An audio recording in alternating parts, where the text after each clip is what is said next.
بسم اللہ الرحمن الرحیم۔ اسلام ہسٹری چینل کے تمام ویورز السلام علیکم۔ حضرت علی کا توکل علی اللہ۔ حضرت علی رضی اللہ تعالیٰ عنہ شب میں نفلیں پڑھنے مسجد کو تشریف لایا کرتے تھے۔ بعض حضرات نے ان کو ایک دفعہ پہرا دیا۔ جب آپ نماز سے فراغت کے بعد باہر آئے اور ان لوگوں کو دیکھا تو پوچھا کہ آپ لوگ یہاں کیوں بیٹھے ہیں؟ لوگوں نے بتایا کہ آپ کی حفاظت کے لیے۔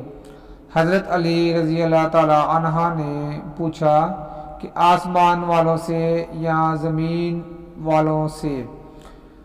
لوگوں نے کہا زمین یہ سن کر حضرت علی رضی اللہ تعالیٰ عنہ نے فرمایا کہ جب تک کسی بات کا فیصلہ آسمان میں نہیں ہو جاتا اس وقت تک کوئی چیز زمین پر رونما نہیں ہوتی، اور فرمایا کہ بے شک حقیقت یہ ہے کہ ایمان کی لذت کوئی شخص اس وقت تک نہیں پا سکتا جب تک یہ یقین نہ کر لے کہ جو کچھ اچھا یا برا اسے پہنچا ہے وہ ہٹنے والا نہ تھا، اور جو اسے نہیں پہنچا وہ اسے پہنچنے والا نہ تھا۔